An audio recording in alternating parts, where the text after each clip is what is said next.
Tonight, it's Hawkman versus Deadpool, if Deadpool weren't funny at all. So yeah, just normal Deadpool then.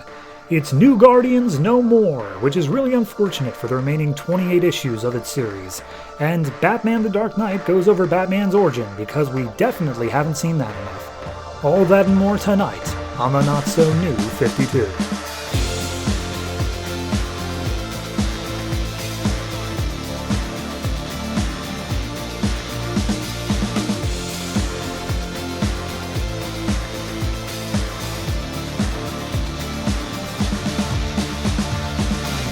Hello everyone and welcome to episode 51 of the Not-So-New 52. I am your host, and before anything else, I just want to get out there that next week's episode number 52, is the 1-year anniversary of this show, as well as being a 5th week. 5th week implies that I am going to be covering a bunch of annuals, a couple of things that got delayed, some one-shots, some miniseries starting, and all of the backup stories that I have been neglecting over the past 3 months. And the anniversary implies that I might be doing something special on top of that. Genuinely have not made up my mind on it though, because it is already a packed week, so I'm going to have to see how long the episode is running at the time of recording, but be sure to stay tuned in to that. Now, I know I opened up that last section with before anything else, but I genuinely don't have anything else to add on top of it. Thank you all for the birthday wishes from last week, and by all, I mean Mom. Thank you. I don't even think she watches this. Anyway, that's all for me. Let me tell you what is coming up comic book-wise this week. This week we have 12 comics, and they include the number 3 issue of Batman Incorporated, as well as the number 12 issues of Batman the Dark Knight, Superman, Green Lantern New Guardians, The Flash, The Fury of Firestorm, Savage Hawkman, All-Star Western, Voodoo, Teen Titans, I, Vampire, and Justice League Dark. Whole lot of good titles in there, and Teen Titans, so let's not waste any more time and jump right into Batman Incorporated.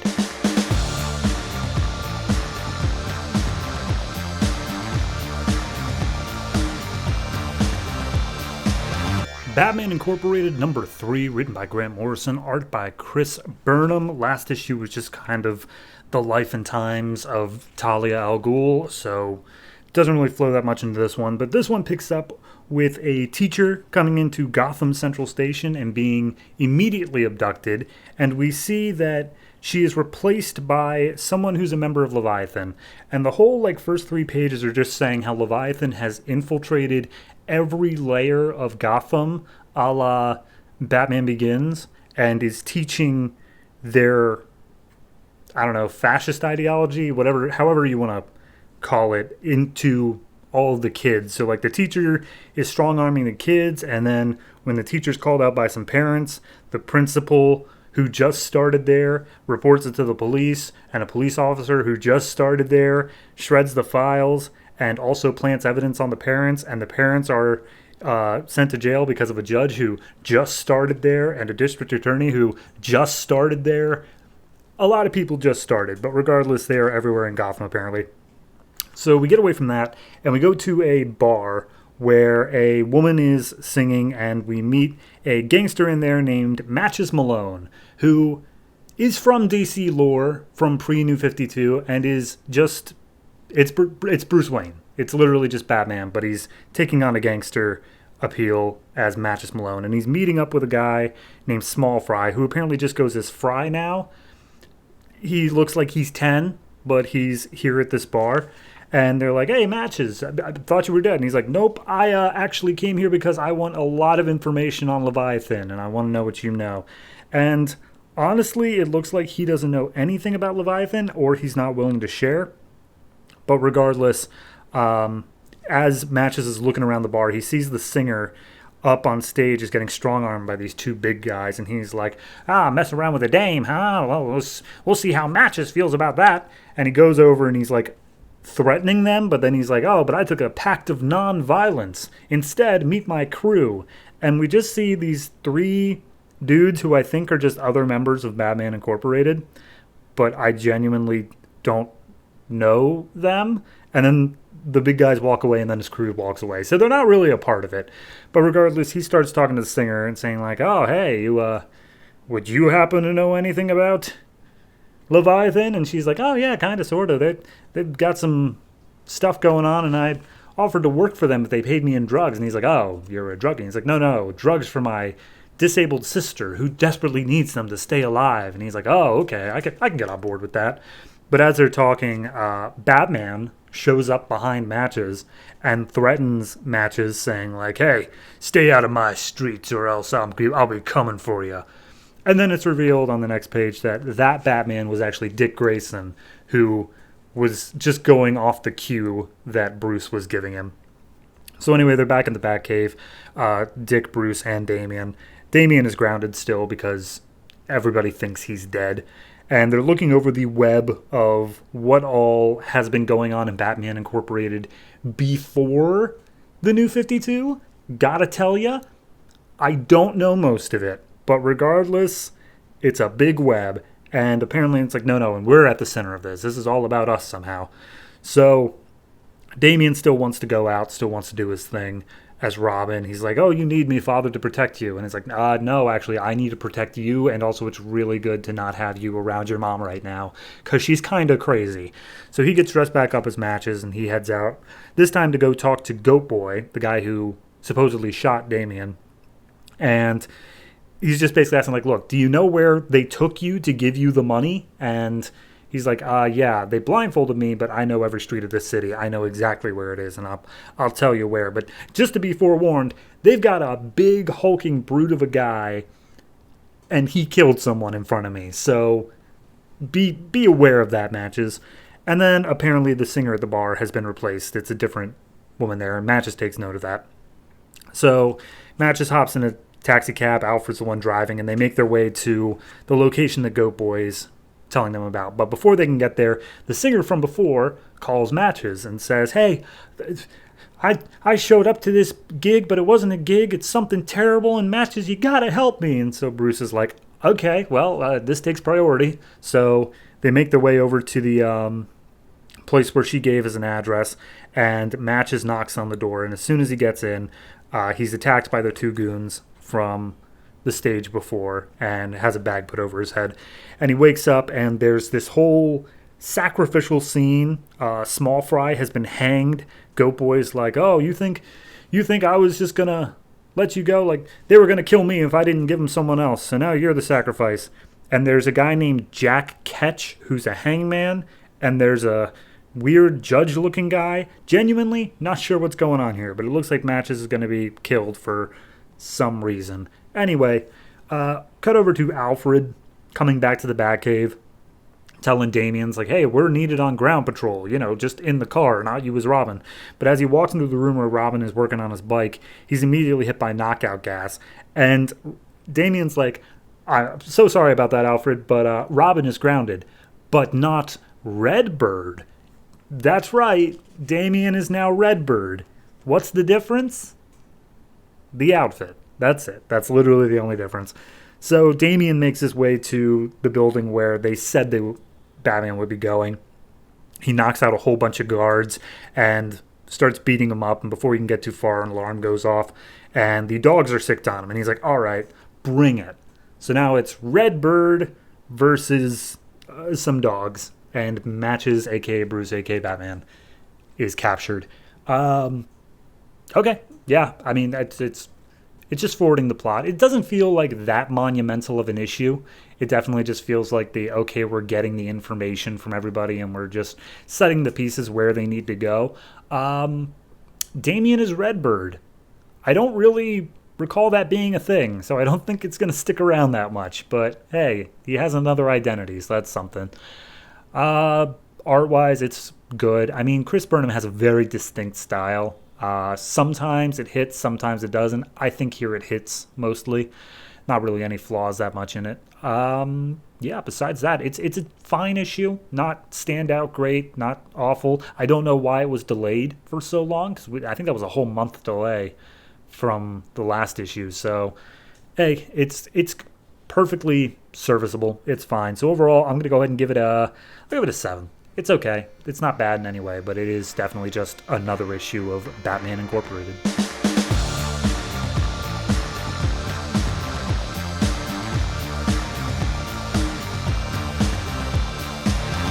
Batman The Dark Knight number 12, written by Gregg, Hurwitz, art by David Finch. Last issue, Batman got captured by the Scarecrow in like the silliest way possible, and then this issue is literally just like, hey, let's talk about our traumatic pasts and give David Finch something cool to draw for a while. So there's not really a whole lot to say, but just to give you the play-by-play, Scarecrow's remembering how his dad was like horribly abusive and used him in all of his fear, like chemical trials or whatever. And then we see Batman's all chained up in Scarecrow's lab, and he's like, hey, Batman, everything I did, all the Gordon stuff, everything up to that was just to get you down here. You were my master plan. And he's like, you'll never get away with it. And he's like, yeah, okay, sure. Anyway, I let Gordon go. He's totally fine. I mean, he was fear toxin, so not totally fine, but he's free. I literally only wanted you. And he's like, well, fine, whatever, do what you gotta do. So, literally it says in here, like, oh, all right, Batman, shall we show you the horrors of your past? And Batman says, this again? I've dealt with my past. That's all you have in your bag of tricks. And he's like, shut up. We're gonna do it again anyway. So, we see, Batman, he fell down the hole in the ground and a bunch of bats swarmed around him, and he's like you literally can't see what's going on in my head, Scarecrow. Yeah, I'm reliving this, but it's not going to give you anything. He's like, oh, I don't care about knowing about it. I just need to see how you feel, how you're afraid.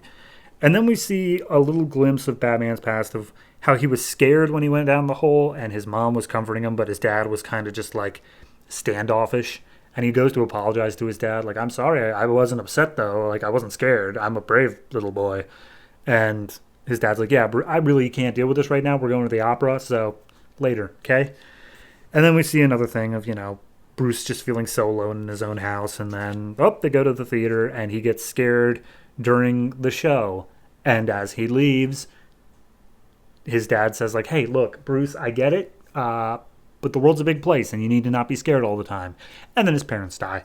Just adding that little bit to the mythos. So then Batman's like, well, what about your past, Scarecrow? And then Scarecrow just opens up and says, yeah, no, my dad was super scary to me, and I ran out into a cornfield one time. And then in my school, I had a stutter, and I was like alone all the time. And then he went to college, and he overheard some girl saying how scared of spiders she is. So he's like, hey, how about I give you therapy, where I just dump a box of spiders on you until you get over it. And then he got let go from the college, and then he became a private practice like therapist. And he's talking to this guy, and the guy's like, yeah, I mean, why should we have to face our fears? That seems stupid. Like, the whole reason we have fears is so we don't have to face them, right? And then Scarecrow just straight up kills him. And then he goes out into his old family home, he sees a Scarecrow, and he becomes Scarecrow. And that's literally the only reason that he did anything he did here. So then we get a whole stuff of like, yeah, Batman doesn't feel any fear when he's fighting his villains. He's always in no fear, but he does still have that deep, dark past that opens up and shows whatever. So then we see the little girl that Scarecrow kidnapped in order to do experiments on her, and how like totally understanding she is with Scarecrow. She's like, can I go home before Christmas? And he's like, no. And she's like, oh, I'm sorry you have a stutter. I had a stutter too. That kind of sucks, doesn't it? He's like, shut up. You don't know me. So yeah, anyway, he basically just tells Batman, like, all right, well, I'm now going to show you a fear toxin of what's going on in your present. And we see all around Gotham and all of his, like, family and friends and whatever. And he's like, everything looks normal, Scarecrow. Like, none of it, like, everything's fine. And he's like, but you see, Batman, they're fine even without you. You're not needed anymore. So maybe that's what this was all about, Bruce. So, well, he doesn't say Bruce, but, maybe that's what it's all about. You're not needed as Batman. You never wanted to exist. Maybe that's what it is. And so then we get one last thing of him falling down into the hole, and he's like, I was scared, but what if I don't want to be human? Because that's what being human is being scared. Okay. That's the issue, by the way. It really does feel like a nothing sort of, like it's so frustrating because I do like the issues that sometimes just take the really deep dive into like, hey, here's this like deep character motivating thing. And I'm really just going to explore it for 20 pages. And sometimes I really, really like that. But when it's something as simple as a Batman's origin and like why he does what he, like, it's been done. It's been done so much better. There's not much you can really add to it at this point.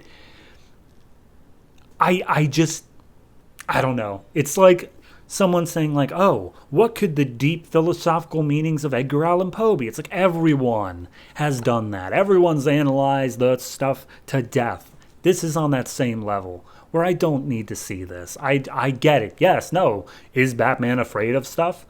The past 12 issues has told me, kinda.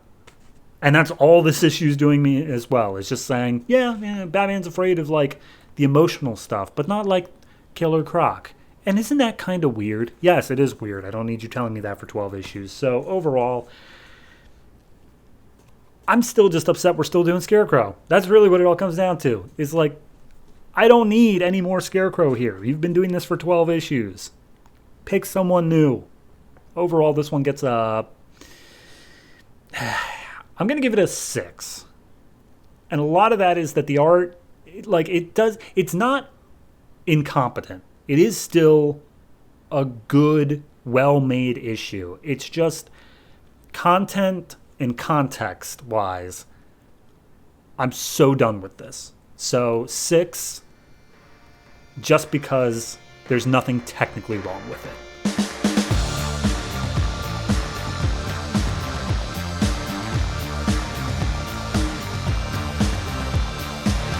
Superman number 12, written by Dan Jurgens, art also by Dan Jurgens.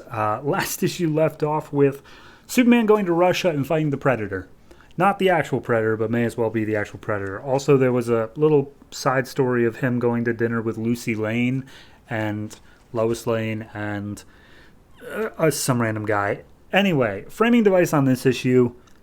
Jimmy Olsen just got out of the shower at Clark's apartment. Knock on the door. Lucy Lane's there asking for Clark. Jimmy's like, oh, he hasn't been home since yesterday. And she's like, Lois already got home, which means that if they were working on this same story, he's totally ditching me. Well, whatever it is, it better be important.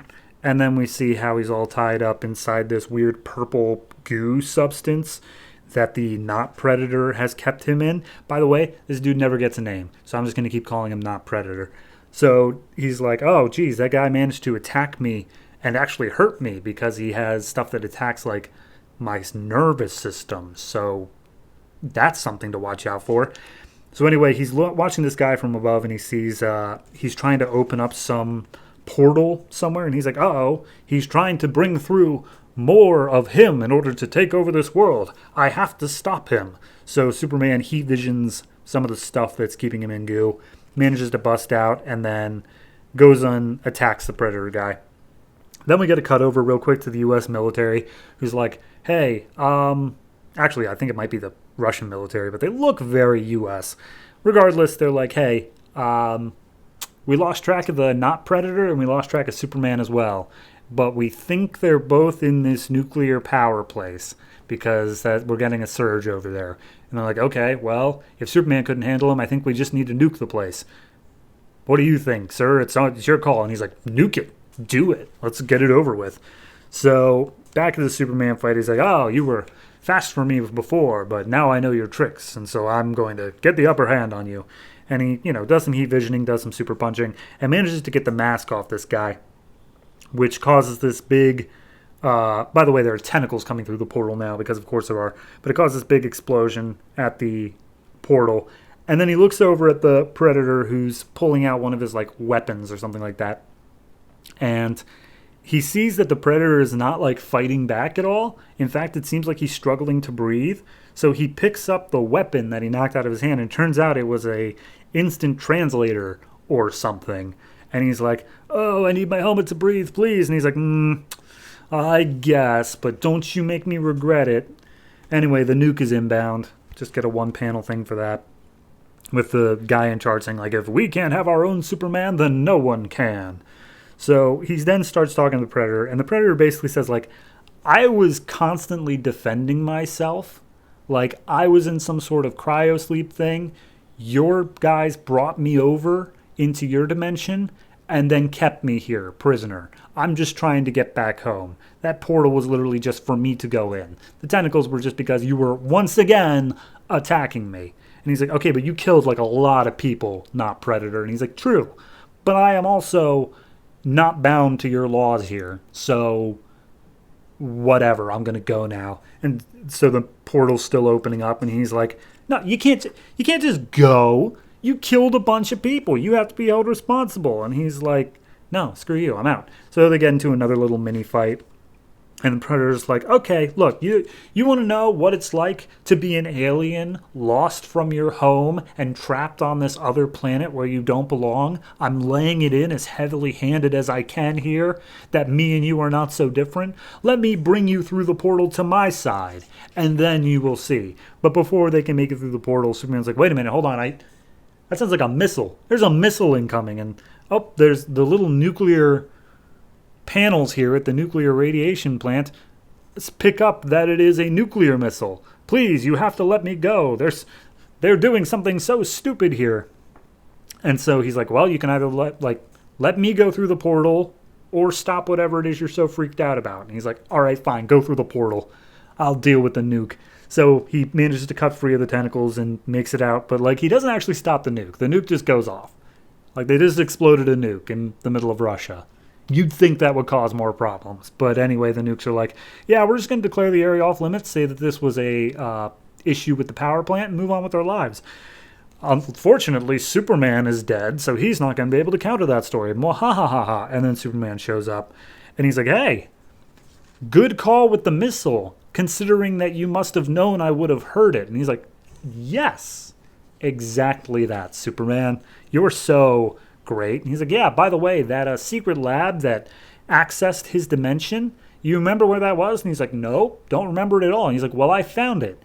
And wouldn't you know, it was all broken up when I got there.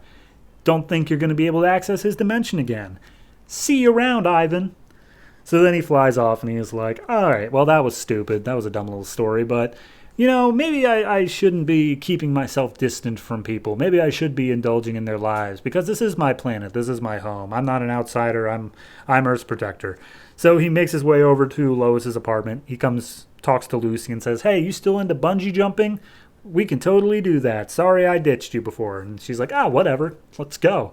So they go out to a bridge and mind you, Clark is still wearing his normal glasses. He doesn't take them off for bungee jumping, which is weird to say the least, in terms of you're definitely going to lose your glasses. But regardless, they have the whole thing where Lucy's like, oh, don't be scared, Clark, it feels like you're flying. And Clark's like, oh, well, I'll do my best, Lucy. And they go 1 2 3, jump off the bridge, and wouldn't you know, they're just having some fun. I like the idea of the story, in concept of, hey, here's this guy who doesn't want to... First off, this was easily read, from 3 issues ago. Whenever they first introduced this, it's like, yeah, no, the alien clearly doesn't want to be here. Got it. Makes sense.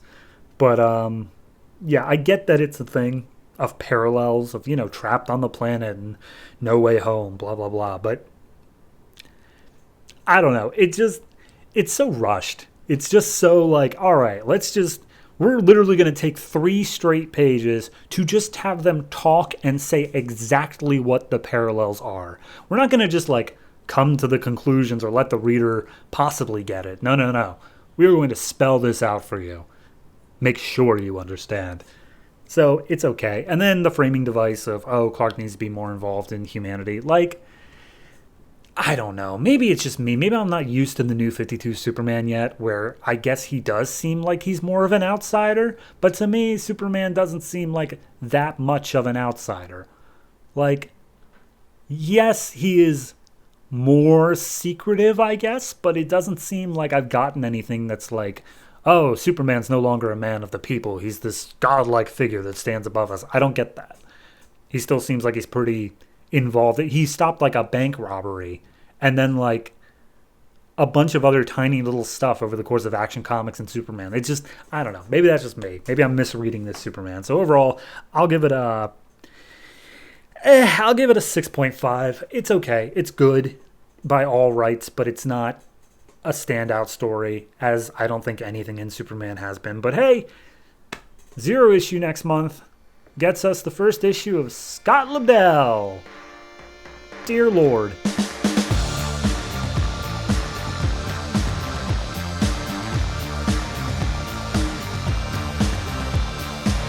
Green Lantern New Guardians number 12, written by Tony Bedard, art by Tyler Kirkham. Last issue left off with the reveal that Sade, the slave guardian of Larfleeze, was actually the mastermind of this whole plan.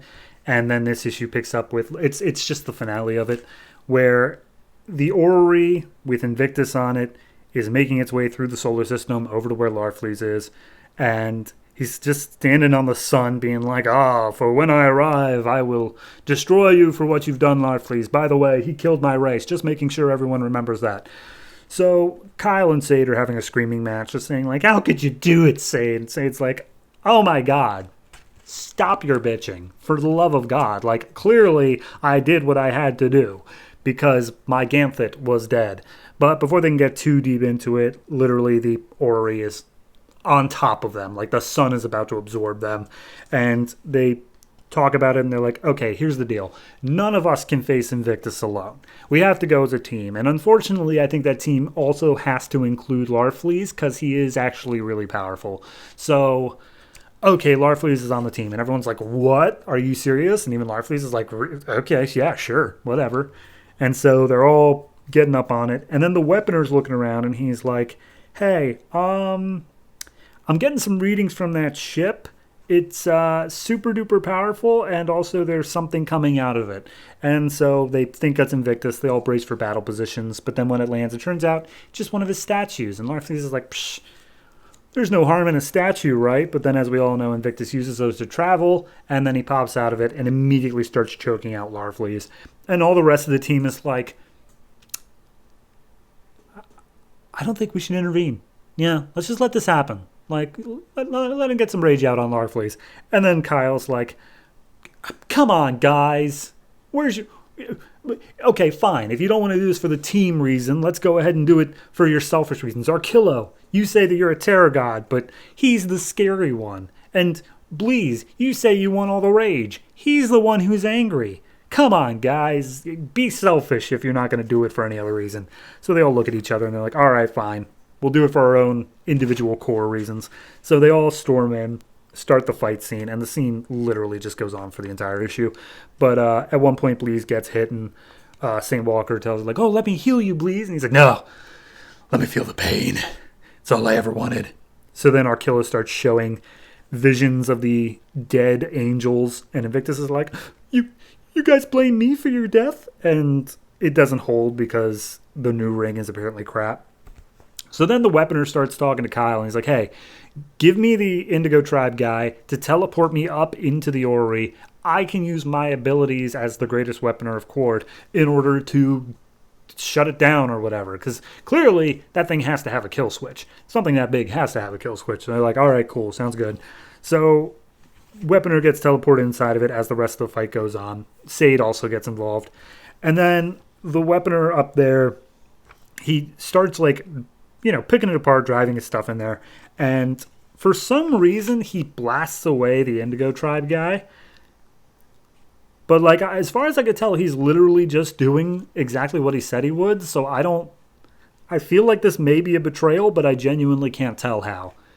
Anyway, he starts just moving the orrery away. He's not shutting it down. He's just driving it away. And as it gets further and farther away, Invictus loses his, like, glow and starts, like, blackening up. And he's like, no, my power, it's linked to the orrery. I have to stay close to it. So he tries to get into a statue. The rest of the team keeps it away as Kyle, supercharged by St. Walker, managed to destroy it. And he's like, no, you've destroyed me. How can you do this? And finally, Larfleeze comes up and he's like, oh, I can finally get the upper hand on you.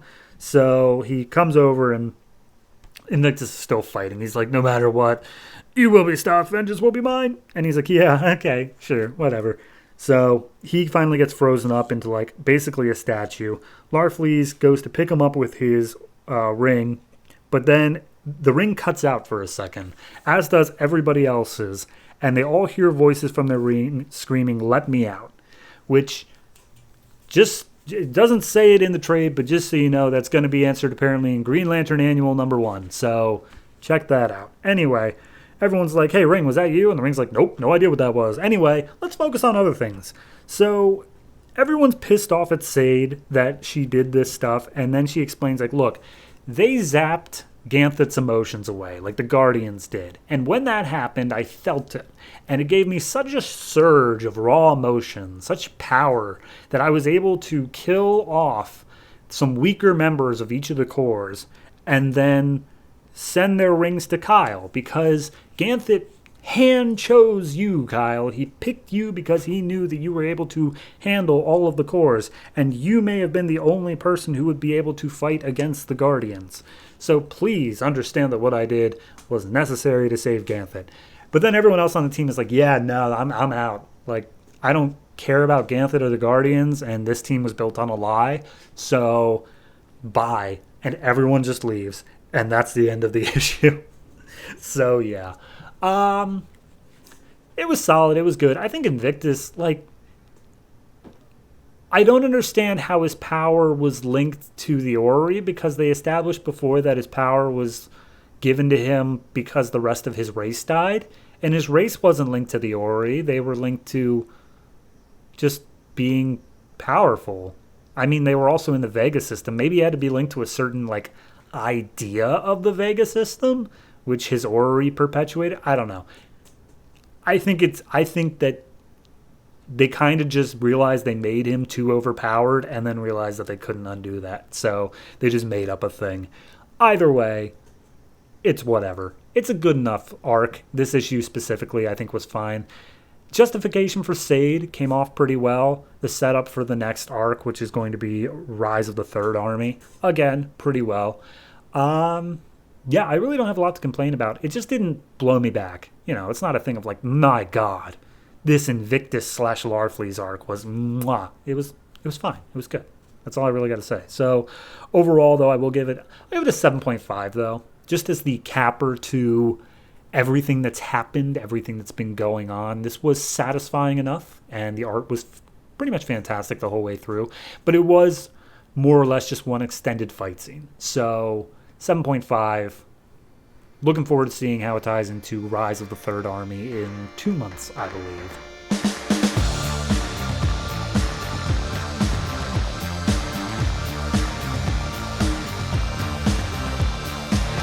The Flash, number 12, written and art by Francis Manapul, Brian Buccellato also helping on writing.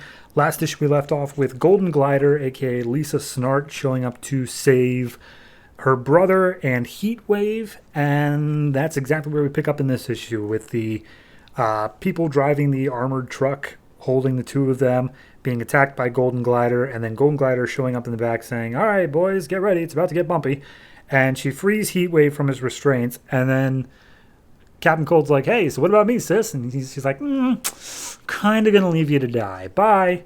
So the truck crashes off the edge of a bridge, and it looks like nobody's getting saved except for Golden Glider, because Heatwave is definitely also not getting pulled up the whole distance with her. Meanwhile, we cut to traffic where Dr. Elias is, and Flash basically just jumps into his car and says, like, "Hey, dude, what the hell? Why are you doing all this? Like, okay, fine. You want to take credit for the Speed Force battery thing? Whatever, you do that. But why you got to make people hate me?" And Dr. Elias is like, "It's nothing personal. I just wanted to see if I could.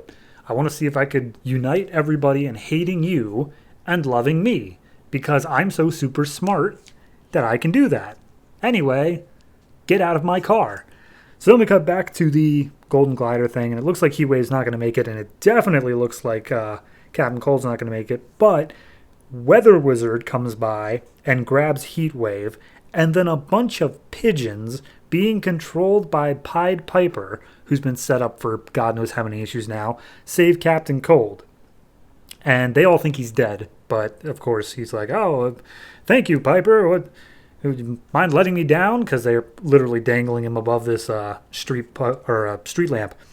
And Pied Piper's like, "Nah, see, I'm still working for the good guys, so I'm going to let you be captured by proper authorities, and I'm going to go catch the rest of the rogues. Bye." So then we see Dr. Elias has made his way to open up a green energy monorail system for Keystone City. And he's given a little speech about I am the one who was responsible for this. Me. I am so perfectly great and amazing. But thank you. And then everyone claps. But then as Flash is speeding by, he goes into his little Speed Force super fast thinking thing. And he sees Golden Glider next to Dr. Elias, seemingly moving as fast as he is. And he's like, that shouldn't be possible. What in the heck is going on? But he is struck by her beauty. Meanwhile, Captain Cold is let down from where he was being held. And it turns out that he wasn't let down by the authorities, but by Trickster. And Trickster's like, yeah, no, I'm also not on your side. I am genuinely, still with the other rogues. But I'm here because you always repay your debts. So now you owe me a favor for letting you not get caught. Okay? Bye. And then that scene's over. So then we see Flash still talking to Golden Glider, and he's like, what, are you a ghost? Who are you? What's up? He's like, oh, I'm just here for revenge.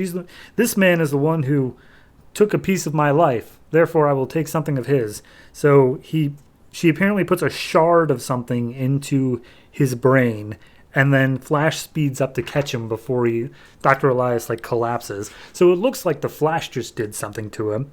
Meanwhile, the monorail system starts catching on fire because Heatwave shows up, and then everyone launches their grand plan, where Golden Glider is going to activate the monorail. Heatwave is going to melt the rail itself so it derails, and then Weather Wizard is going to push it off into a building. And they do all this, but as it goes to hit the building, turns out that it was actually working as a portal for Mirror Master. So the thing goes through the building without harming it into the mirror dimension. And everyone's like, awesome. Golden Glider's plan worked perfectly. This was all what she wanted. Also, Pied Piper came in trying to stop them, and he immediately got bitch slapped. So he's no longer on the field. So they're all like, all right, everyone, Flash is busy because it looks like he just killed a man. We knocked out Pied Piper, and you all are free, and we stole a train. Literally, my plan did not go poorly at all. Let's go into the mirror dimension and regroup.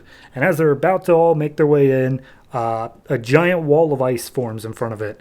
And we see Captain Cold survived, and now he's pissed off at the rest of the rogues. And quite literally, it says here, it can only get better from here, right? Leading into the annual, where no, it doesn't.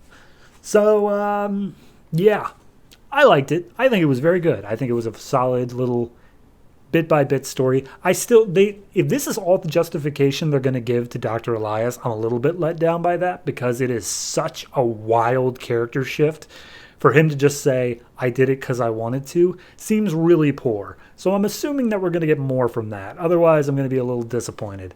But in terms of setting up the rogues, setting up a little heist for them, a good little story, I'm liking that. It's a nice way to get them all introduced. You get a general power set. I mean, I know we've been around them for a little bit now, especially Weather Wizard and Captain Cold. I'm a little bit confused as to... So Pied Piper clearly ran with the rogues at some point, or at least he was friendly with them, and now he's on the side of good. Maybe they established that at some point earlier in this run, but I feel like that's more a thing of past continuity that they just aren't really explaining right now. I don't know. Maybe that's just me. So overall, art, fantastic. Manapul really does just kill it on almost every page. Writing, again, I liked it too. It flowed nicely, and there was a bunch of pages where it was just the action telling the story. There's trust that the art can do that, and it's allowing it to do so. So overall, really did enjoy it. I'm going to go ahead and give this one an 8. Definitely worth checking out at some point, just in terms of, this whole Flash run's been pretty good throughout. I can't say there's ever really been a misstep at any point here. A bit of questionable choices, but never a full misstep. So 8 for this. Looking forward to the annual coming out soon.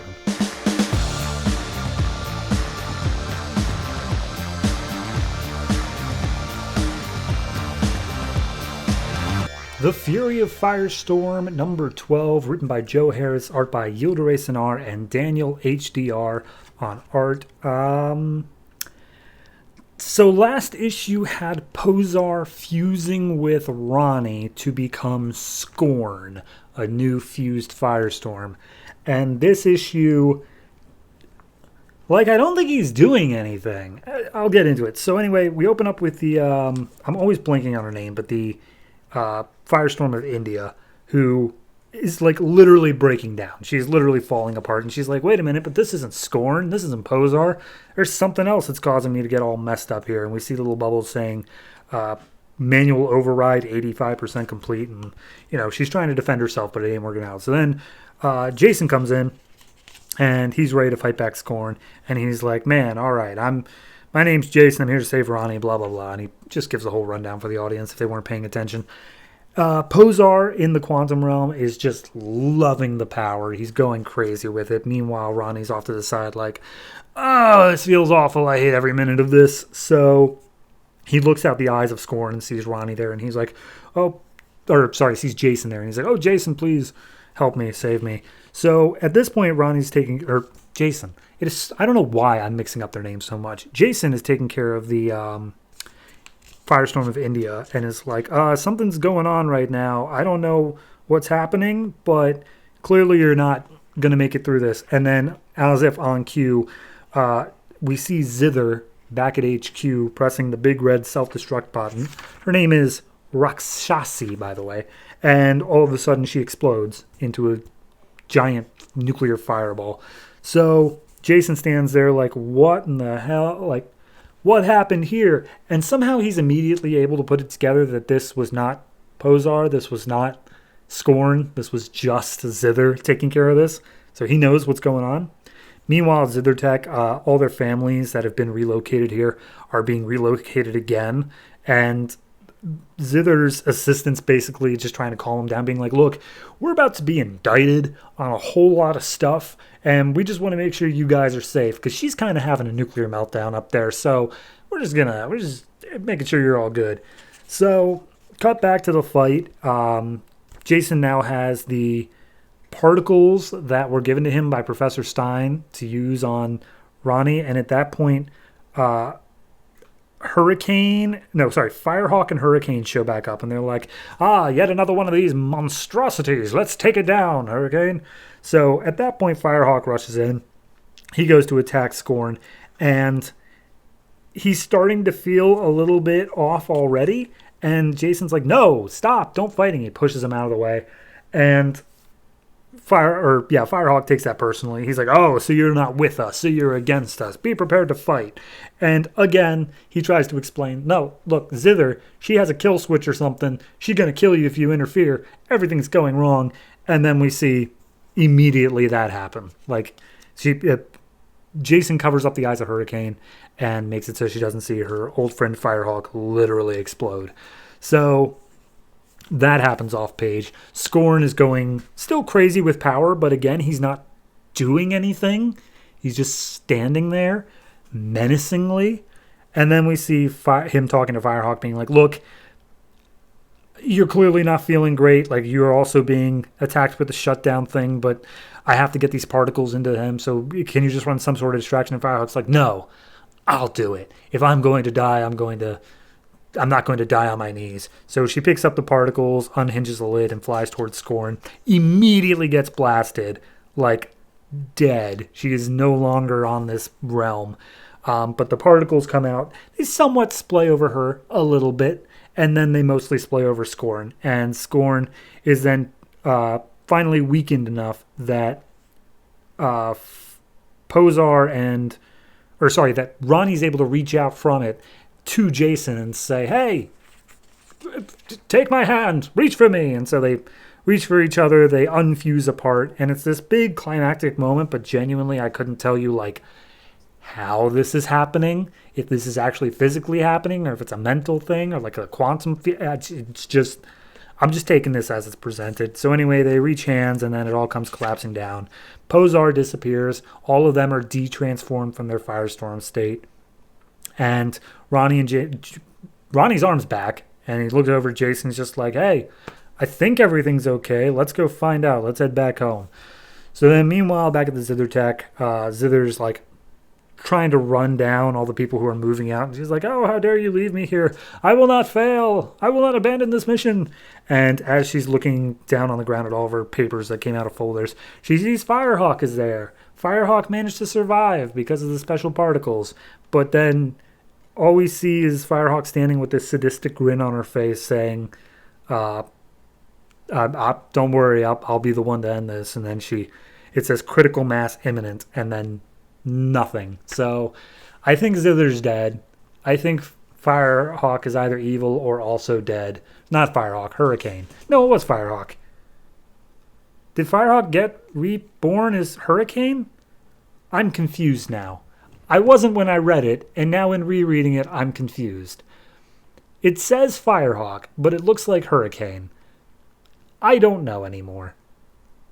This book is confusing. Here's the thing. They got a whole lot of big ideas. They got a whole lot of things of basically superheroes being the stand-in for nuclear weapons. They got a company that's in charge of it. They have fusing that's never been defined because it's never happened before. They've got all these different firestorms that while they belong to different countries, they're all owned by Zithertech, except for maybe Posar, who's his own thing, and then there's the rogue firestorms. They have a lot of plates spinning in this book, and genuinely, I don't think they've explained any one of them enough. I'm confused about all of it. And that's not totally on the writer. Joe Harris came in late to this. It was originally written by Ethan Van Sciver. So I don't blame Joe for, he just wants to wrap. He's literally taking a few plates off right now. He's getting rid of the other firestorms. He's getting rid of Zithertech, potentially. He's getting rid of a few and he's stripping it down, but I still don't feel like there's any answers here as to what's going on, really. Next up is a Zero issue, so maybe that'll answer some stuff, being more of an origin story, but I'm still very confused by a lot of it. So overall, I'd say this one gets a 6.5. I can tell that if this were in a Hollywood sort of setting, if this were a movie, this would be the music swelling and it's oh, take my hand, Jason. Oh, we're going to be friends. We're going to work together. This is that sort of scene. This is the climax to the arc. But in comic book, I just didn't get it, mainly because I had no idea what was going on for half of it. It was all very confusingly laid out. But I can tell that there is some effort behind it. And if you do follow the story, I don't think that it would be that bad at all. I just think for me personally, it doesn't quite work. So 6.5, and I guess we'll see if more is explained in the Zero issue.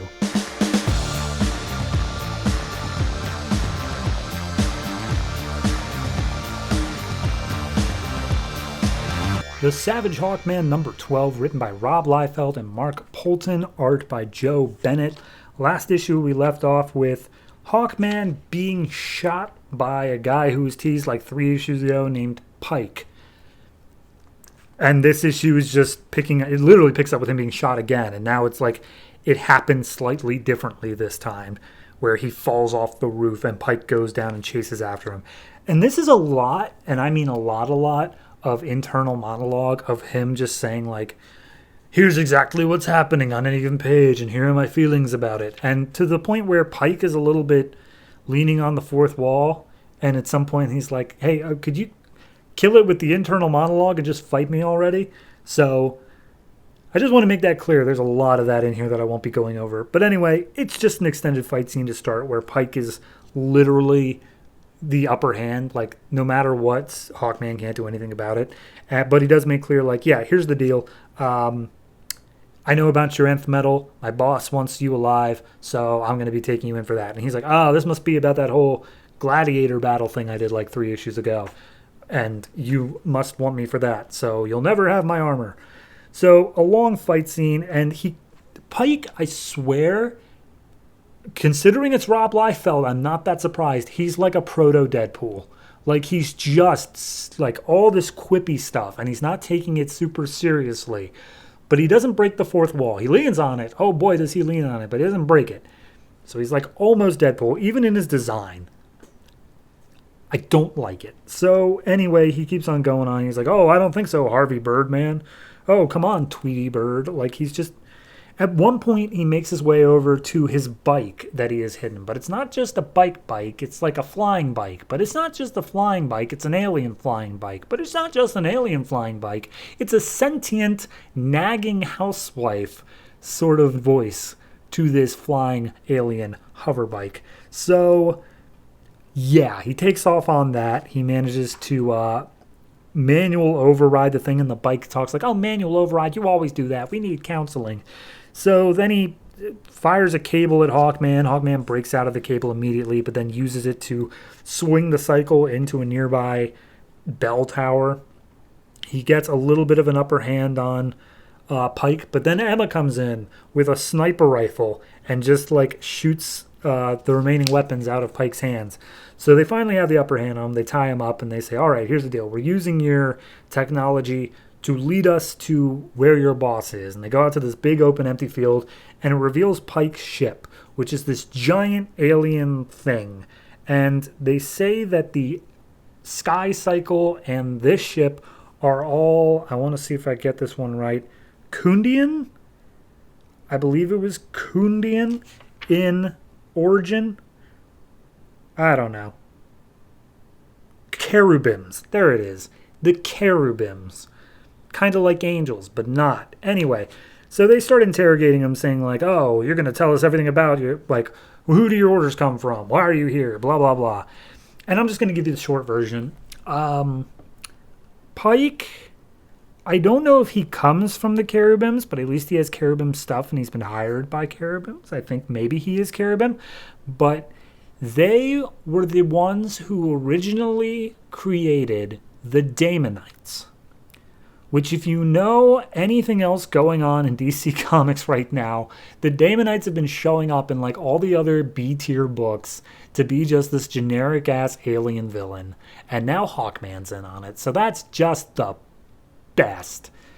So anyway, the Daemonites are a problem, and the cherubims let them free, and they were all knocked out. And then the Daemonites went to Thanagar, and the Thanagarians believe that Hawkman's nth metal is the one thing that could stop the Daemonites. So they came to get Hawkman, whether he liked it or not, to join in this fight to stop the Daemonites, led by Hellspawn, which apparently changes from book to book, whether or not Hellspawn's actually the leader or is some other guy.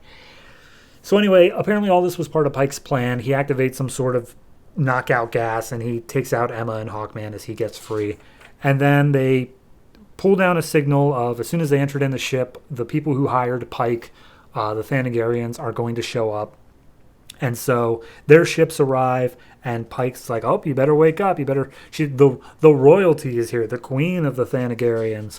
And we see descending from the ship is a woman with hawk wings and like a Hawkman-esque mask, but like she doesn't have feather wings, she has like metal wings, and she's coming down, and he recognizes her as the woman from a transmission from issue like 9, and he's like, oh yes, I see her now, and I feel like I've known her my whole life. Her name is Shira, and she's calling me Qatar Hole, and she's calling me my darling, but I remember her, and the last thing I remember of her is that she vowed to kill me.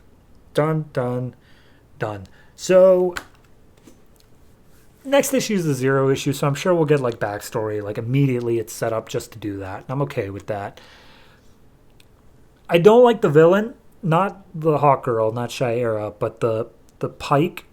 Because, like, honestly, it felt like they were building him up to be something else entirely. Like, they were building him up to be like, oh, you know, he's this trained assassin, da-da-da. And fine if they always had this plan in mind, but it doesn't feel like they did. It feels like they just pivoted at some point when they're like, oh, wait, we can do something else like over here. Which I genuinely don't know what goes through Rob Liefeld's mind. So I'll just leave it at he actually intended this, in which case it felt very awkward, the fact that Pike was set up, he was taken off the table for an issue, and then he was put back on only to discover that he's actually like with the Thanagarians. And I know a little bit about Thanagar based off like the cartoon series and just previous DC knowledge. This seems like a new take. I don't know how this is going to play. I'm intrigued. I wouldn't say interested. So overall, I don't know. This issue feels like a fight issue that just sprinkles in at the very end the setup for the next thing. It doesn't feel important on its own. It doesn't feel important that we beat Pike, especially because we didn't beat Pike. Like, this whole issue was just a waste of, oh, we're setting up all these new and crazy things. So, overall, it's a 6. It's a 6. I want to say lower, but I can't justify any lower. So it's a 6. The art is fine. I don't hate the writing, because the thing is that while Liefeld's doing the plot, a lot of the actual scripting is done by Mark Poulton, so it doesn't sound bad, but I just don't like the general flow of it. So that's on Liefeld. So yeah, I don't. And why is Emma even here? She's done nothing. She's done actually nothing this whole time. We just wanted to give him a sidekick. So yeah, it's a 6. We'll see if they can salvage it, but I'm not holding my breath.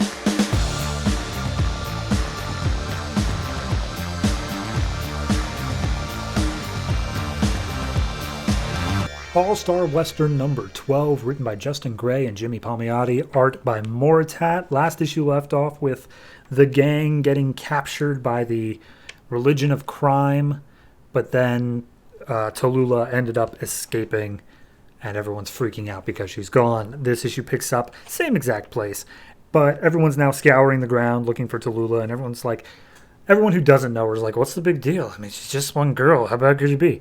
And then we see her going on a murderous rampage with, like, daggers and axes.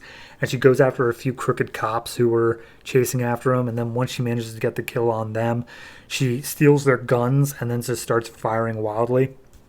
I believe this one woman here is the whatever of crime or of thievery or stealing or whatever. So they get into a little bit of a knife versus gunfight and start fighting that out. So then we cut back to Jonah Hex, who is down next to this big machine, and they're just like, oh, well, sounds like it's very noisy upstairs. And they're like, whatever. Like, regardless, nobody's going to be able to find you to save you. Like, we're going to kill you here. And then Jonah reveals that, like, oh, well, here's the thing. Maybe I talked to Mr. Alan Wayne about this stuff.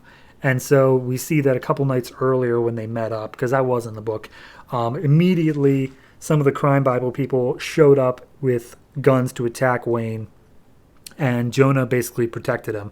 And they got into a big gunfight over all of Wayne's properties. And then Wayne showed that he was able to defend himself. He pulled out a gun, and he shot one of the guys escaping in the back of the knee in order to get some info from him. And basically they started asking, like, hey, who are you here for? And he's like, oh, I'm here with the Crime Bible, and blah, blah, blah. And they basically figured out that these people are coming after Wayne because he is higher up. He is someone who controls a bunch of wealth and land in Gotham, and so he needs to be taken off the table. So they also figure out that Bennett is part of the Crime Bible. Like, they definitely confirm it.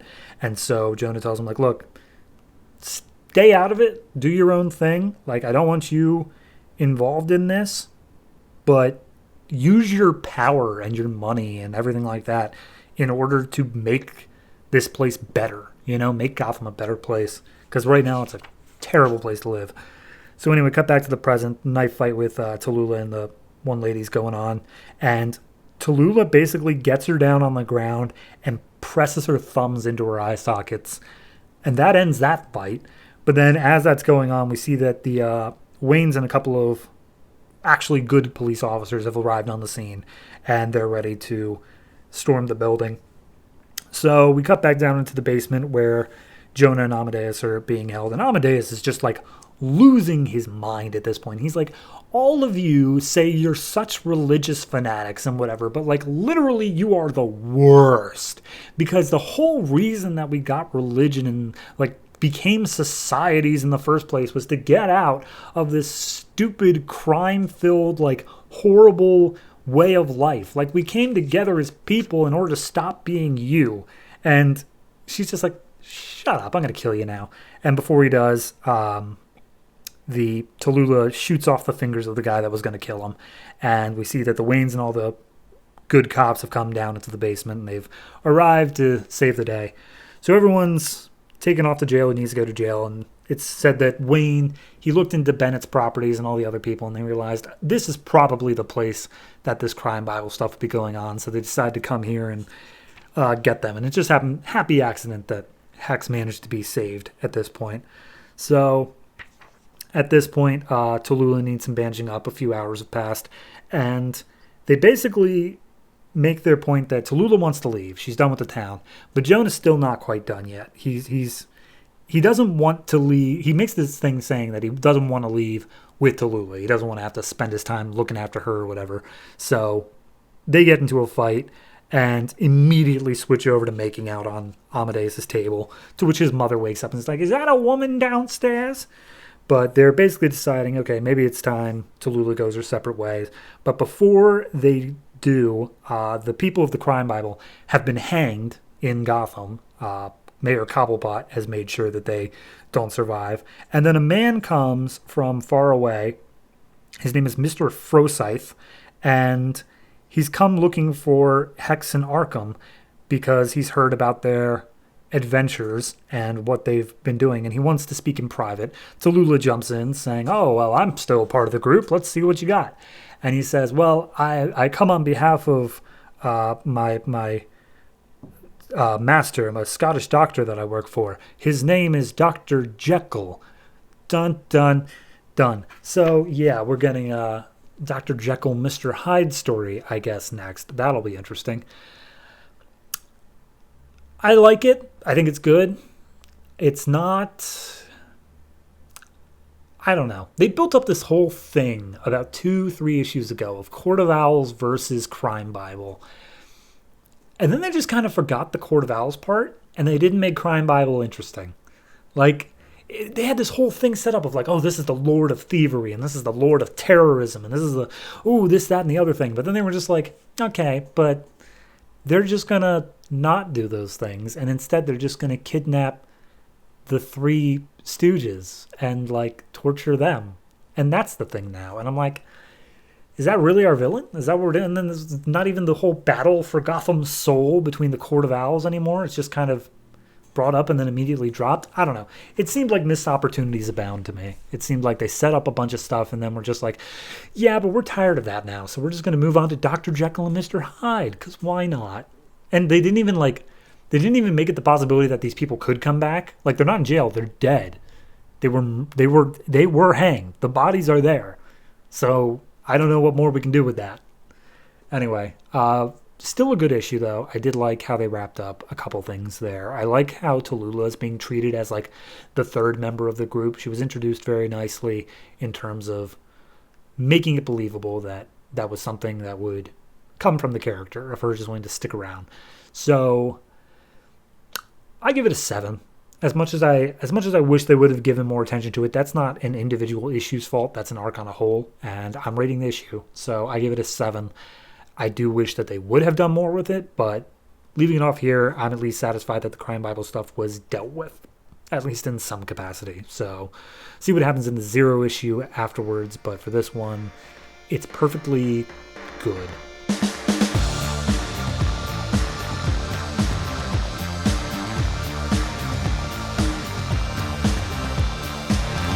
Voodoo number 12, written by Joshua Williamson, art by Sami Basri. Last issue left off with the final confrontation between Priscilla and Voodoo on the moon of whatever.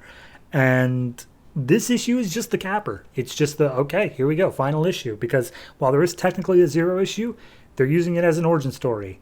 So this is the end of the plot. This is it. So we get a flashback to how each of them have evolved, how Voodoo started as a stripper, Priscilla was locked up by the Black Razors. Now Priscilla's working with the Black Razors, and Voodoo's working with Hellspawn, because Hellspawn literally has to be in every book. So their fight continues on, and Priscilla is kind of trying to talk Voodoo down. Not in a way of, like, don't do this, but in a, please, we can help you. Like, you don't have to do this sort of way.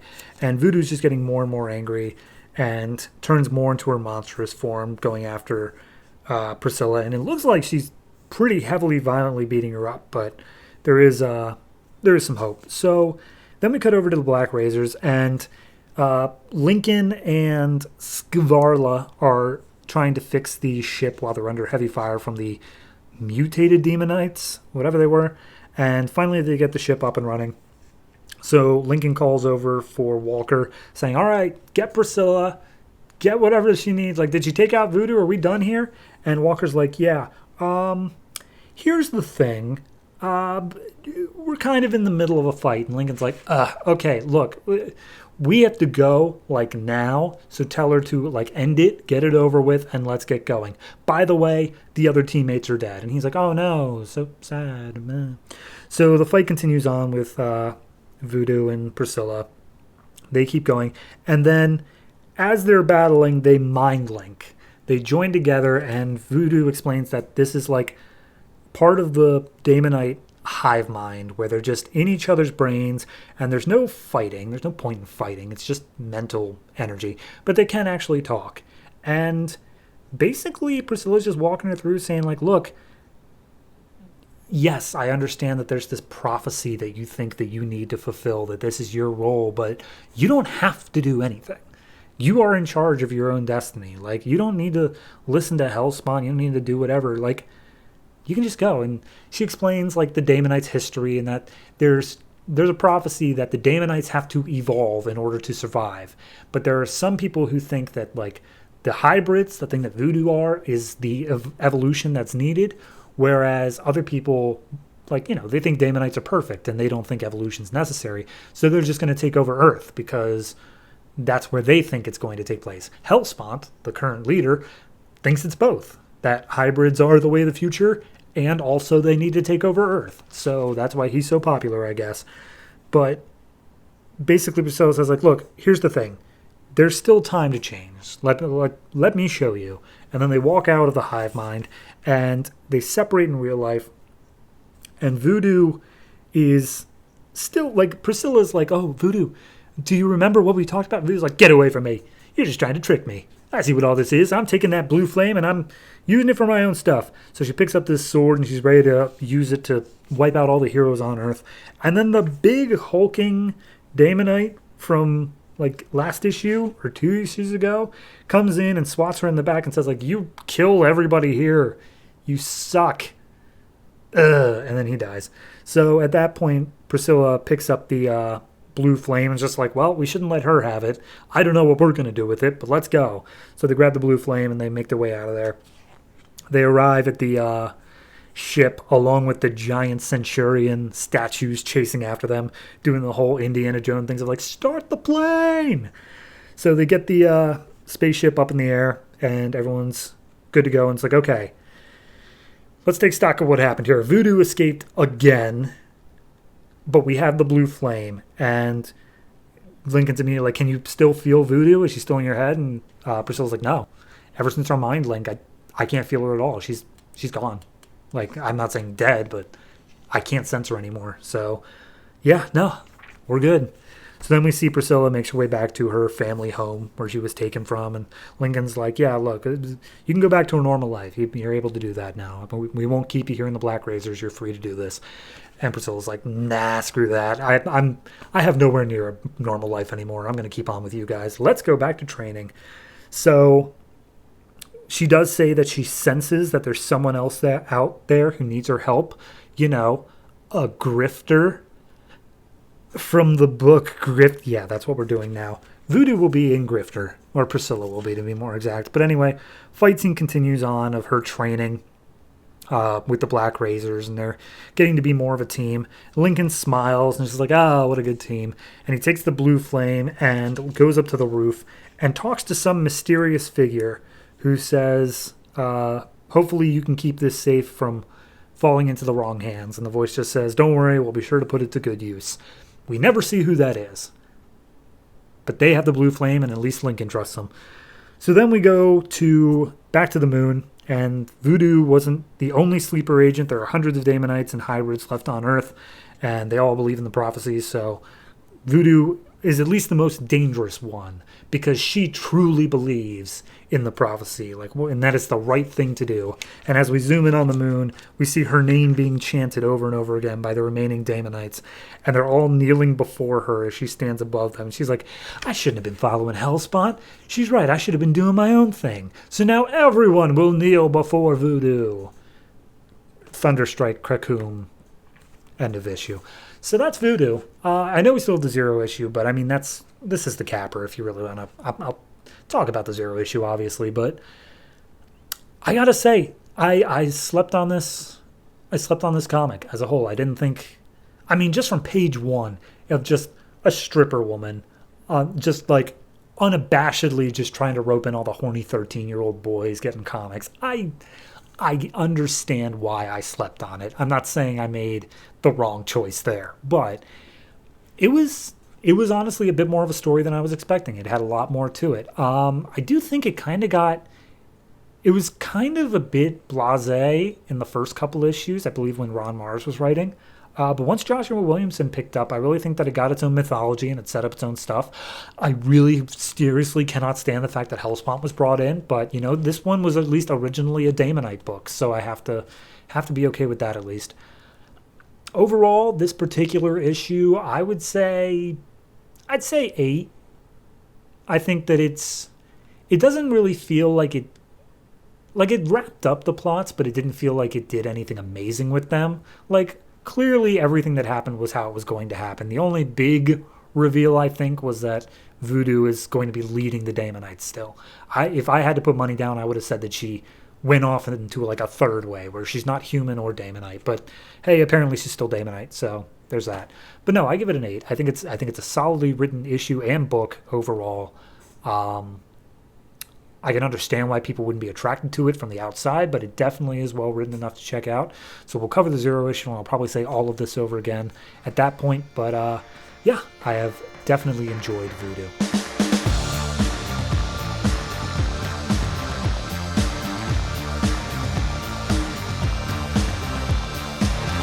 Teen Titans number 12, written by Scott Lobdell, art by Brett Booth. Last issue we left off with Wonder Girl being completely absorbed by her silent armor and begging Red Robin and Superboy to stop her before she kills again.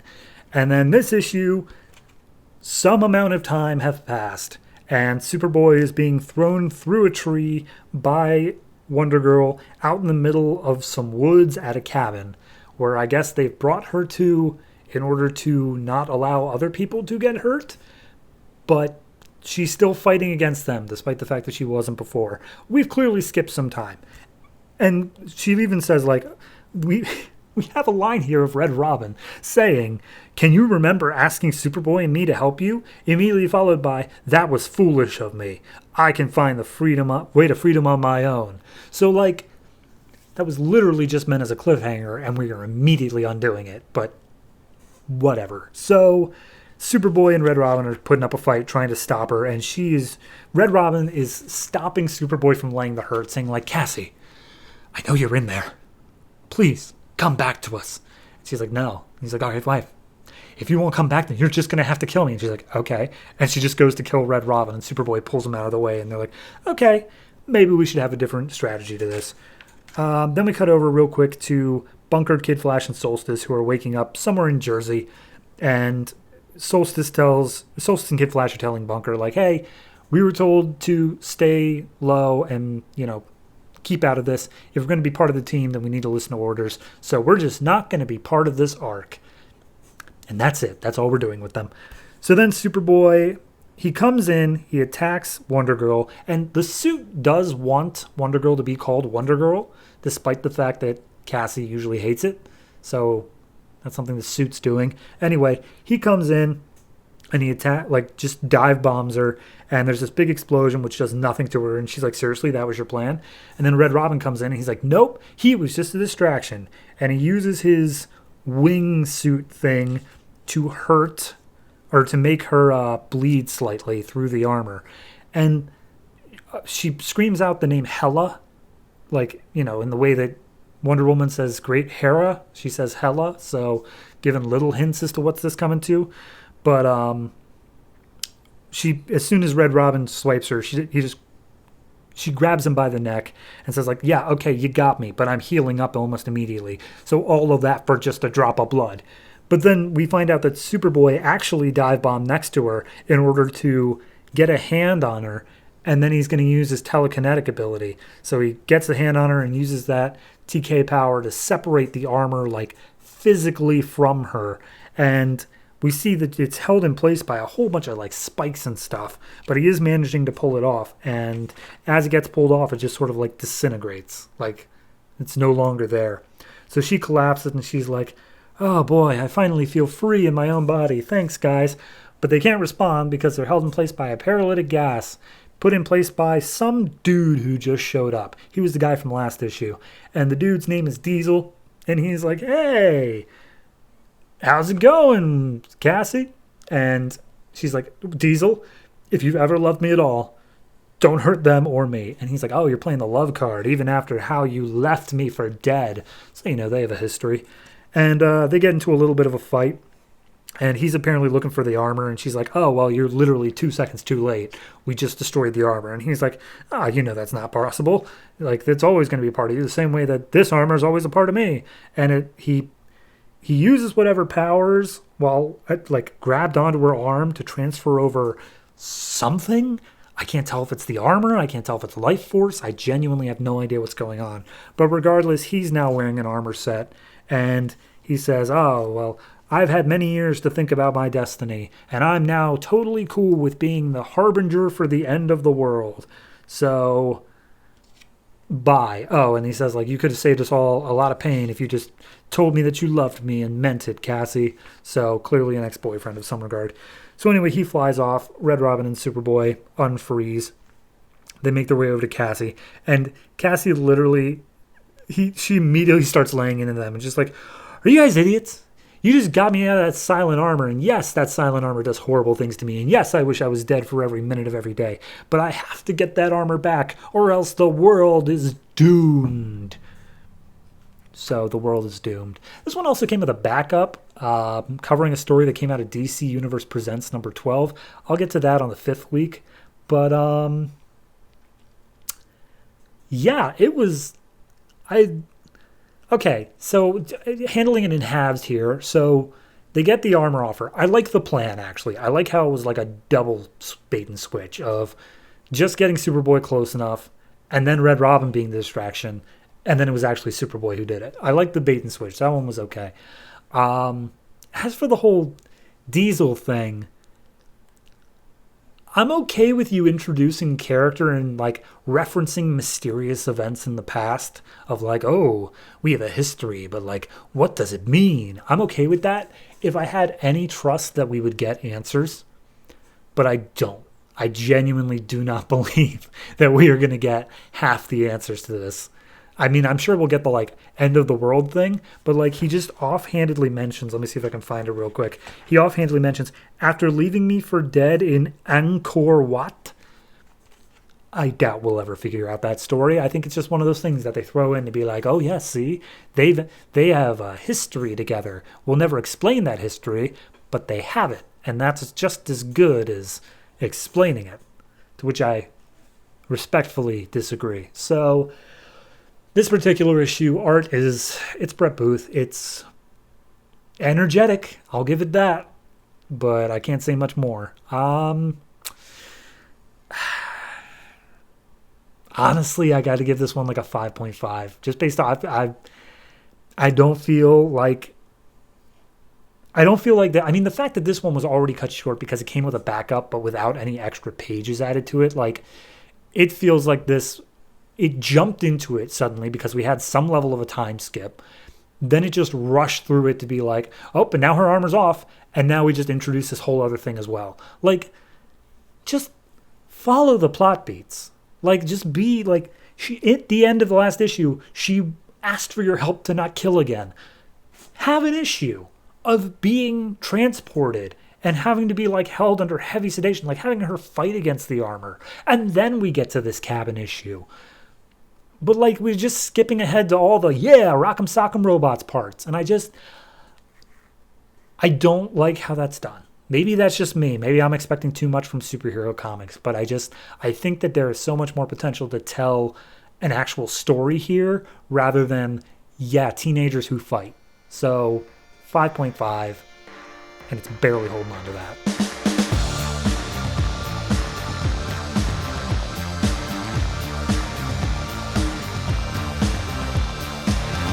I, Vampire number 12, written by Joshua Hale Fialkov, art by Andrea Sorrentino. Last issue left off with the vampire hunting zombie vampires making their way into a major city and bringing a bunch of reinforcements of new vampire hunting zombie vampires. I will not explain any of that again. So we come out this time to a door opening up, a portal. It's Stormwatch from everyone's favorite book, Stormwatch. And we get Apollo, Midnighter, and Jack Hawksmoor. And for anyone who doesn't know, Midnighter is just gay Batman, Apollo is gay Superman, and Jack Hawksmoor talks to cities. That's all you need. So they all step out and they're like, hey, so an entire city has literally disappeared, and Jack feels that. But another city, or a city worth of things, has appeared over there. So Apollo flies up and he checks it out and he's like, oh, there's a lot of like blood and slaughter and vampires and zombies over there, and technically mummies. So maybe we should go over there. So we see that Andrew, he's still keeping the entire crowd of zombie vampires frozen so that they're able to just very quickly and efficiently kill all of them. But as it turns out, Andrew is not that great at magic, so he's not able to really freeze them for that long, so it's only a limited amount of time here. But the fight continues on, and Mary's going through. She's killing a whole bunch of them. One of them almost gets the bite on Mary, but she manages to like turn into mist before that happens. And then Stormwatch, watching from afar, they see that and they're like, hey, HQ, talking to the engineer up on their base. They're like, what do we have on vampires? And so she gives the rundown of, oh, that's Andrew Bennett and Mary Seward and blah, blah, blah. So they gather, okay, so these things are actually vampires, and I guess that the goal should be we have to kill them all. So, all right, let's get down there. So they jump down and they jump into the crowd of vampires. And when they get down in there, Andrew is officially like running out of magic. They're all starting to move again, and everyone's now fighting a little bit harder to try to stay alive. And Andrew realizes like, oh crap, I am not in charge of this situation. So at that point, Apollo arrives and he tries using sunlight to kill all the vampires because he literally goes with sun, and it's not working. They're like, okay, so that's one of the things that's not a rule. Let's try a different one. And all of the vampires start coming up to bite Apollo, and as they bite him, they just disintegrate. So he's like, oh, all right, well, guess I'll just do that then. So he just lets a bunch of vampires bite him. And then Jack comes up with the idea of, hey, if you get their leader, then the rest of them will die. That's a thing. So go get the one with the streaky hair over there.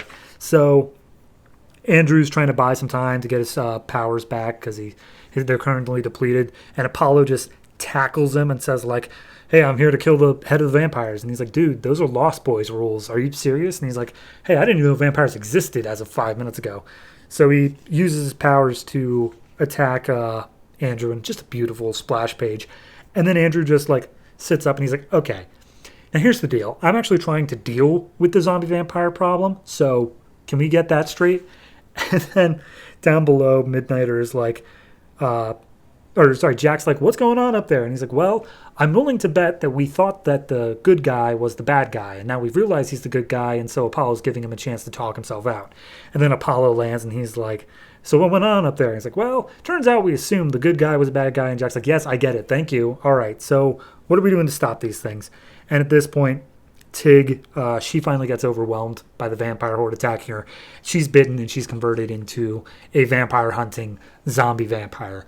So she then immediately jumps over the crowd and goes straight after Andrew Bennett. And she's like, damn it, Tig, not you too. All right, well, this needs to end now. And he blasts away Tig with a little bit of magic power, calls to Mary, and they both just fly up to the top of a cliff nearby. And they're like, all right, I'm not entirely sure how to handle this situation. Does anyone else have any ideas? And so Midnighter steps up and he's like, hey, here's the thing. We talked to our HQ. They reference you as the Demon's Lock. Do you know why that's true? And he goes over the history of like, yeah, there was Cain, and I got some magical power. I came back as Magic Jesus. It's a long story, but yeah, I can lock away Cain. And they're like, okay, well, do you think maybe you can lock away this dark power? And he's like, guess it's worth a try. So he goes over to Mary, and Mary's like, this is an awful idea. You shouldn't be doing this. And he's like, this is all my fault. I got to give it a shot. So he kisses Mary, then he flies over the entire crowd of vampires, and he uses his magic in just this huge bubble. Like, you can it looks like the moon literally crashed into the earth. It's that big of a bubble. But he absorbs all of the vampires inside of it, and he takes all the power inside of them. And then we see Mary, who she's trying to fly up to Andrew, and she can't. Andrew has cured all of the vampires within that area of their vampirism. He is now the only vampire left. And everyone else is totally fine as well. Everyone's back to normal. Andrew's the only one. So Tig sees Andrew like collapse. It looks like he's in pain. She runs over to him and says like, "Oh, thank you so much." And he's like, "No, thank you, Tig." And he's like, "Why are you thanking me?" "Because you'll be the first of my new children." And we see a demonic face on Andrew as he sinks his teeth into Tig and seemingly has gone back to being evil vampire. So for anyone who remembers me saying that iVampire ended at issue 12 or issue 0, I just want you to know I never said that, because that would be a stupid thing to say, and it definitely wasn't just because I misplaced my volume 3 of iVampire, because that would be stupid. So yeah, no, this one has at least another like 10 issues left in it, give or take. So I mean, it's gonna be a bumpy road. I mean, Andrew's back to evil, and it's got a whole thing going on now of Tig, the one person who's a vampire hunter, is now turned vampire. I'm in. I'm loving it. I think this was a good wrap up to the whole Mary and like the army of vampires thing. It did a great job of like, it set up a while back that Andrew does have this ability to lock away this dark power, and now he's using it again, but for a different purpose. It was a very well set up and executed thing. I love the whole vampire hunting vampire zombies.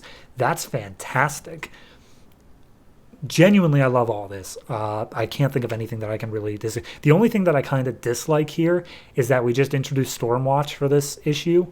It strikes me a bit more editorial than it does actually organically needed in the plot. That being said, from what I know of Stormwatch, it does seem like it'd be something they would handle, that an entire city just disappears and turns into vampires. That does seem kind of like their deal. So I can understand the justification for it. It just doesn't feel like it was necessary to the plot. But overall, I mean, just in terms of covering this whole arc, I give this issue like a 9. But in terms of this issue standing on its own, I'm going to lower it down to an 8.5. And that's just because this issue didn't do everything. This issue didn't introduce the vampire hunting vampire hunters, zombies. God, I love that so much. I cannot overstate that. This book really is just a standout point in the New 52. Absolutely love the art style. Absolutely love the writing. Both of them work so well hand in hand. I cannot picture any of these characters in any way except how they're executed here. So, yeah, no, 8.5, and I'm down with whatever we got coming up.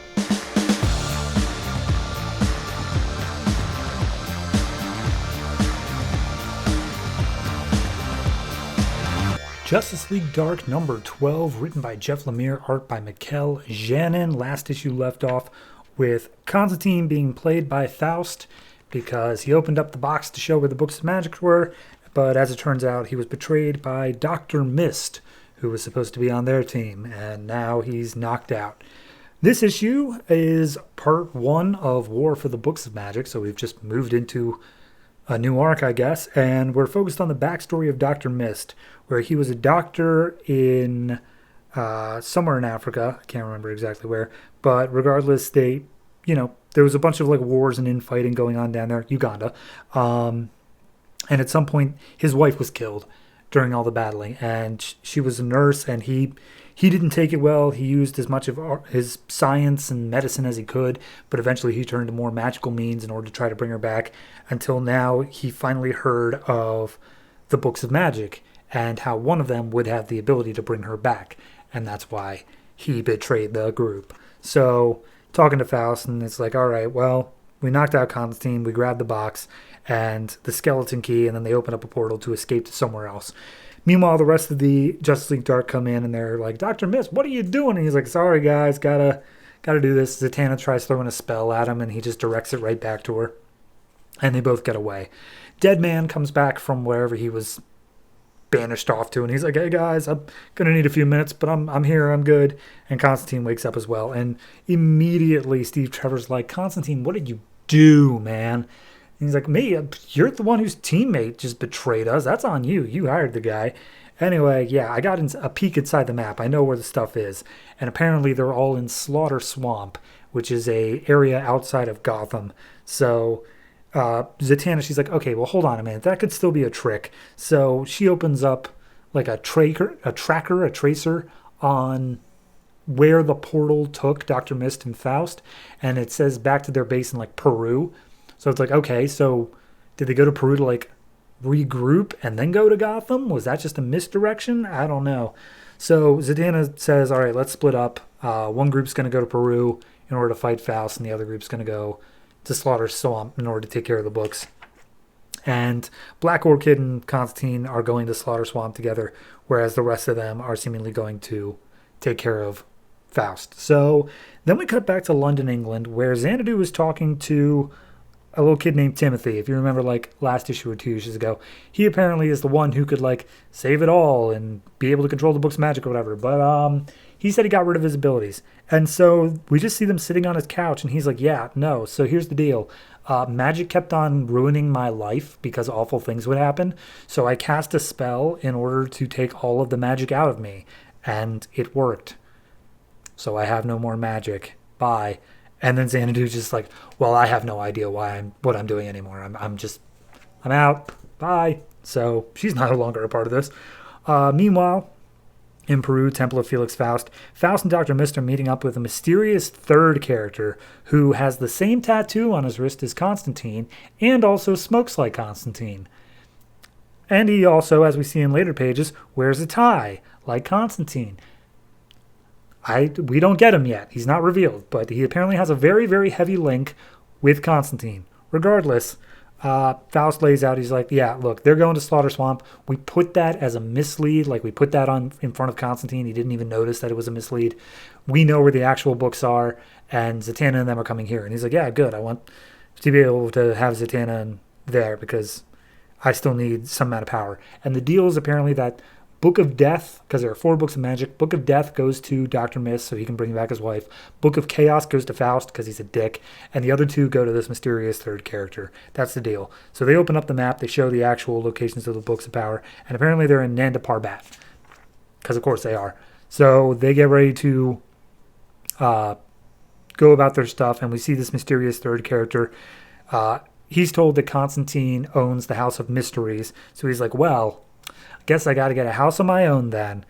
So then we cut into the House of Mystery, and Black Orchid and Constantine are using that to travel to Slaughter Swamp because they think they might need it as a quick escape if things go south. And then they get into a bit of, oh, what's your backstory, Black Orchid? Are you actually magic, or what's going on? She's like, that's classified. What about you? Or do you and Zatanna have a thing? And he's like, yeah, we did, till I accidentally killed her dad. That's a story for another time. So they arrive in Slaughter Swamp, they walk out, and they're like, okay, so a lot of stuff can happen here. Be on your guard. Then we cut over to Deadman and Zatanna, who made their way to Peru, and they're walking through this jungle, and they're like, okay, hold on, something's wrong with this jungle. It's a lot more overgrown than it was when we were last here, and also it feels like dark magic.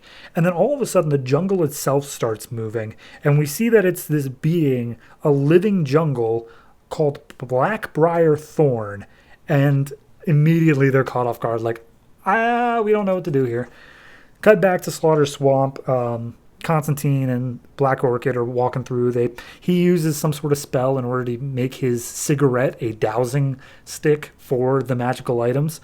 But as they approach closer and closer to where it's leading, they're attacked by a magical being known as Black Boris, the cannibal king of the fire trolls. Because, yeah, why not? We just get fire trolls outside Gotham City. Anyway, so then we cut to the House of Secrets, which, as I understand it, is the opposite to the House of Mysteries. I think they explained that before. And we get our mysterious third character who, from the shots we see, looks very, very similar to Constantine, but apparently is not. He knocks on the door, and a man named Dr. Occult opens it. And he looks like a hard-boiled, like, 40s detective. And he's like, yeah, I heard that you were coming. I can't do a hard-boiled detective voice. Yeah, that's all I got. So he basically says, like, yeah, I heard you were coming up. I should have known you'd be swinging by here when you found out Constantine had the House of Mysteries. So I guess you're here to take the house from me. He's like, yeah, sorry. And he's like, whatever. Anyway, there's rules, and nobody would have stooped as low as you and Faust have back in my day, back in the 40s. So at that point, they get ready for a magical duel, but then immediately this third guy just blasts him with magic, and he's like, okay, I thought you would have put up more of a fight, Dr. Occult, you quote-unquote ghost detective. And he's like, yeah, well, guess not. Finish me.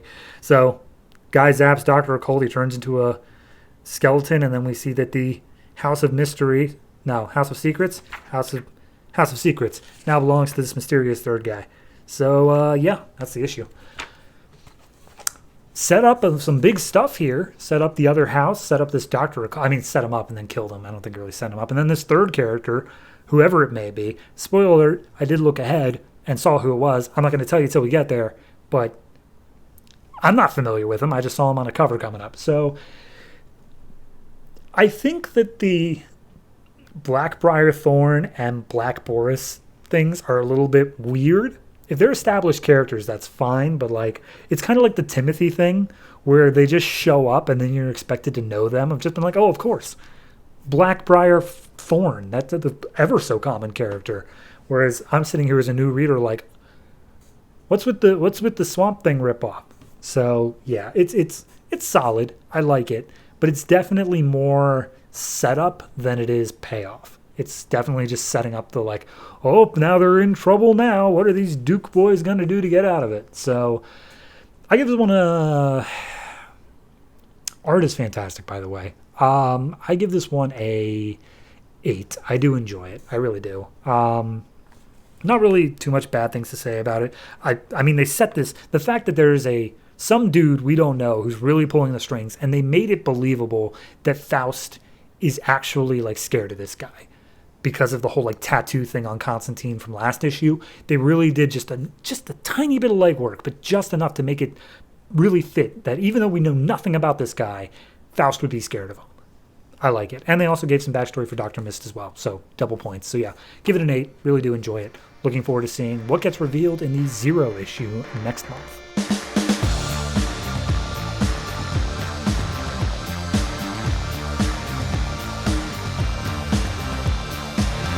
And that's it. That's all the comics that came out from DC Comics this August 22nd, 2012. And as much as I really want to get sappy right now, because it is technically my 52nd episode, I'm going to hold off. I'm going to save that for next week. So make sure you tune in to see me get all teary-eyed and dopey.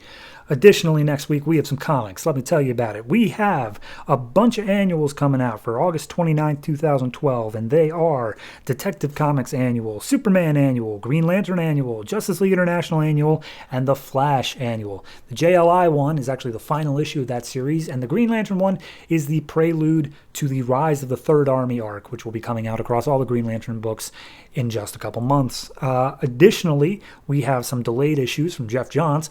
Aquaman and Justice League number 12s are both coming out that week. And we have 2 new number 1s, Phantom Lady and Doll Man, which is a new 4-issue miniseries from, I believe it's Justin Gray and Jimmy Palmiotti, and National Comics Looker, which is following up after that National Comics Eternity that came out last month. It is a one-shot, and I believe it is written by Ian Edginton. I'm unfamiliar with either the character or the writer, but I am interested to check it out. So I hope you will be there to check it out as well. And don't forget that 5th weeks, such as the one coming up, are where I cover the backup stories for the comics that I've been reading for the past 3 months. That means there will be things like Detective Comics backup story, Action Comics backup story. We will have the Unknown Soldier story from GI Combat coverage. Shazam will be there. By all means, please stop in and hear about these lesser-known stories that you may or may not have ever heard about. But that's going to do it for me. Contractual obligations. There's a Twitter and there's a Patreon. At DC Comics Podcast is one of them, and Mild Fuzz TV is the other. Good luck on you to putting together which one's which. But thank you very much for watching, listening, however it is you tune into this show. I am always grateful to find out that people are, and I hope to see you again next week. But in the meantime, try to remember, if it ain't broke, don't fix it.